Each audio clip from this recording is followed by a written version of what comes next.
2025년 3월 4일 자정 직후 필리핀 공군의 FA-50PH 전투기가 추락하는 사건이 발생하며 전 세계와 필리핀 국민들에게 큰 충격을 주었다. 이 전투기는 부키드논 지역에서 공산주의 반군 MPA와 교전 중인 지상군을 지원하기 위해 야간 전술 작전을 수행하던 중 갑작스럽게 실종되었다. 세부 막탄 베니토 에브엔 공군 기지에서 출발해 목표 지역으로 향하던 중 다른 항공기들과의 통신이 갑자기 두절되며 불안과 우려가 커졌다. 3월 5일 오전 11시경 동부 민다나오 사령부의 수색 및 구조팀이 칼라투간 산맥에서 FA-50 위 잔해를 발견했고 기체는 완전히 파괴된 상태였다. 탑승했던 2명의 조종사는 잔해 내부에서 발견되었으며 안타깝게도 생존하지 못한 것으로 확인되었다. 놀랍게도 필리핀 소셜미디어와 X 플랫폼에서는 이번 비극에도 불구하고 네티즌들이 FA-50 추가 구매를 강력히 요구하고 있다. 그들은 기체 한 대를 잃었으니 최소 24대를 유지하기 위해 12대를 추가로 구매해야 한다. 다목적 전투기 계약이 신속히 이루어지길 바라고 있다. 이러한 반응은 감정적 충동이 아니라 FA-50에 대한 신뢰와 전략적 필요성에서 비롯되었으며 필리핀이 도입한 FA-50PH는 10년간 90% 가동률을 유지해왔다.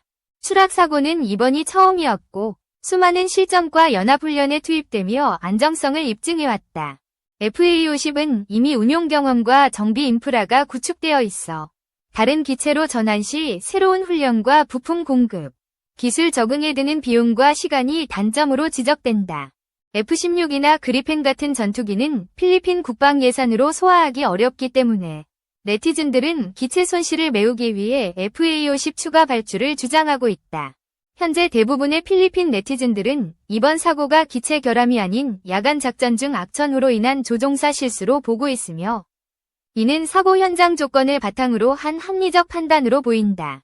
FA-50에는 GPS 기반 항법 시스템과 ADS-B가 탑재되어 실시간 위치와 속도, 방향 등을 계산하며 영국 마틴 베이커사의 사출 좌석도 비상 상황에서 자동 비콘을 작동시킨다.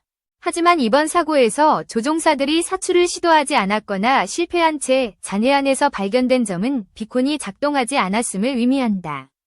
필리핀 공군은 코스파스 SARSAT 시스템을 활용할 수 있음에도 사출이 없어 데이터가 생성되지 않았고 통신 두절 후 잔해 발견까지 11시간 이상 걸린 점이 의문을 낳고 있다.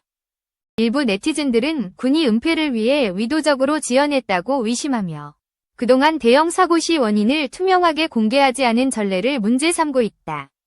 필리핀 공군과 동부 민다나오 사령부는 사고 원인을 조사 중이라며 구체적 언급을 피하고 있어 네티즌들의 불만이 더욱 커지고 있다. 만약 조종사 오류가 원인으로 밝혀진다면 공군 훈련 수준에 대한 의문이 제기될 수 있고 이는 군 사기와 국민 신뢰를 약화시킬 가능성이 있다. 2021년 7월 4일 발생한 C-130H 허큘리스 추락 사고처럼 당시 53명이 사망한 비극도 초기 발표 지연으로 비판받았으며 조사 결과 돌풍과 조종사 대응 실패로 결론 났다. FA-50 추락은 CFIT 조종사 통제 비행 중 지형 충돌 가능성이 높으며 1997년 대한항공 801편 사고와 유사한 패턴을 보인다. 칼라투간 산맥은 해발 2880m로 험준한 지형과 열대 우림, 안개로 시야가 거의 0에 가까웠고 조종사는 첨단 시스템에도 불구하고 빠른 판단에 실패했을 가능성이 크다. 두 조종사가 사출을 시도하지 않은 점은 충돌이 1초 내에 발생했거나 위험을 인지하지 못했음을 시사하며 야간 안개와 산악 지형이 최악의 조건을 만든 것으로 보인다. 이 사고로 두 조종사를 잃은 필리핀 공군의 손실과 유가족의 아픔에 깊은 위로를 전하며 한국과 필리핀의 오랜 우정이 이 비극에 무게를 더한다. 1950년 한국전쟁 당시 필리핀은 7,420명의 병사를 파견해 낙동강 방어선과 인천 상륙작전에서 큰 기여를 했고 112명이 목숨을 잃었다. FA-50 도입은 두 나라의 우정과 기술 협력의 결실이었기에 이번 사고는 한국인으로서도 마음 아프게 하며 평화를 위한 교훈으로 남기를 바란다. 2. 발사체 명가 LIG 넥스원 석 달 만에 주가 2배 올라 보병용 대전차 유도미사일 현궁 동급 최강의 휴대성 관통력 가져 20만원 후반대에서 3만원대 초반을 오르내리는 중인 LIG 넥스원도 지난 12월 10일에 저점 16만 8,800원에 비교하면 2배 정도 올랐다. 17일 업계에 따르면 LIG 넥스원 지난해 말 기준 수주 잔고가 20조 원을 훌쩍 넘어섰으며 신규 수주 전망도 밝은 것으로 알려졌다.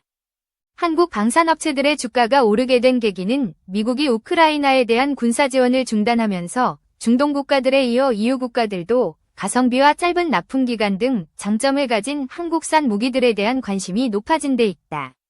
조단위 수출 계약 이뤄진 천공 II 고고도 방어체계 LSAM 관심 높아져. LIG 넥스원은 지난해 말 기준 수주 잔고가 20조 원을 훌쩍 넘어섰으며 신규 수주 전망도 밝다.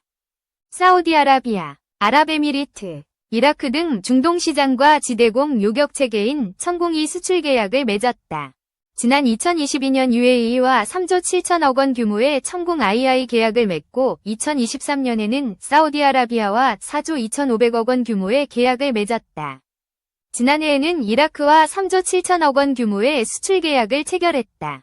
이상현 BNK 증권연구원은 천공2를 구매한 중동 국가들이 더 높은 요격 고도를 지닌 LSAM, 장거리 지대공 미사일에 높은 관심을 가진 것으로 파악된다. 라며 미국 역시 중동 국가처럼 LSAM 계약을 희망하는 것으로 보여 LIG 넥스원은 추가적으로 많은 신규 계약을 체결할 것이라고 분석했다.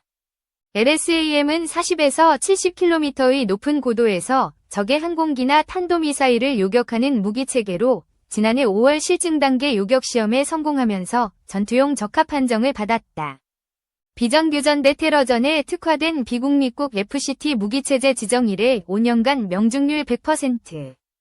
2.75인치, 70mm, 대함유도미사일 비궁은 고속정 등 소형 함선을 이용한 비정규전 국지전을 목표로 만들어졌다. 지난 2016년 6월 시험 발사를 통해 처음 공개됐으며 최대 사거리 8km 외의 고속 기동 표적을 전부 맞추면서 미국, 사우디아라비아, UAE 등의 관심을 받았다. 북한의 반잠 수정을 대응하기 위해 만들어진 만큼 고속으로 이동하는 목표물을 맞추는데 탁월한 성능을 가졌다. 북한과 비슷하게 고속정 물량 공세 전술을 쓰는 이란군과 혁명수비대를 상대해야 하는 사우디아라비아군은 비궁을 운용 중이며 UAE군의 파자르 3초계함에도 적용된 것이 확인됐다. 지난해 7월 12일에는 림팩 훈련 중 실시된 실사격 시험평가에서 모든 표적을 마쳤다. 이로써 비궁은 지난 2020년 미국의 해외 비교 시험 평가 대상 무기체계로 지정된 이후 5년간의 실사에서 100%의 명중률을 보였다. 보병용 대전차 유도미사일, 현궁 3세대 대전차 미사일 중 최강의 휴대성 관통력 가져. LIG 넥스원의 현궁도 중동과 EU의 국가에서 눈여겨보는 무기체계다. 보병이 운용하는 대전차 유도미사일 현궁은 발사체의 무게가 20.4kg, 발사장비 5.8kg, 장입유도탄 14.6kg에 불과해 한 명의 병사가 운용이 가능하다. 발사한 뒤 바로 이동할 수 있는 파이어 포겟 방식을 적용해 운용 병사의 생존력도 높다.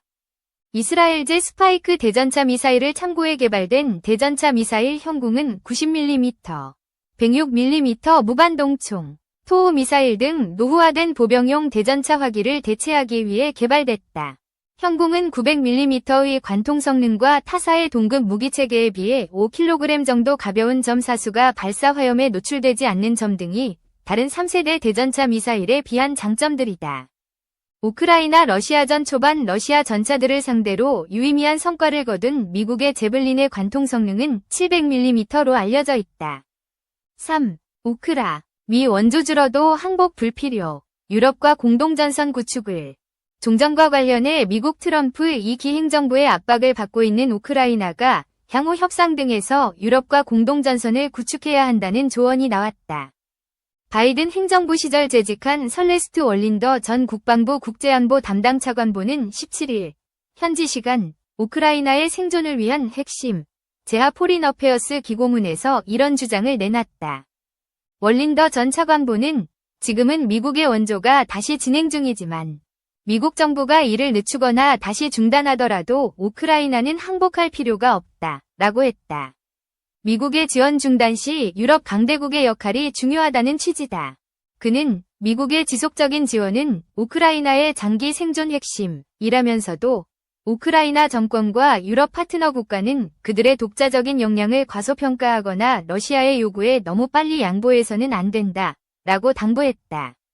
또 그간 미국이 막대한 지원을 했지만 유럽 역시 상당한 지원을 했다며 유럽은 우크라이나 방어에 필요한 것들을 충족시켜줄 의지가 있다 라고 강조했다.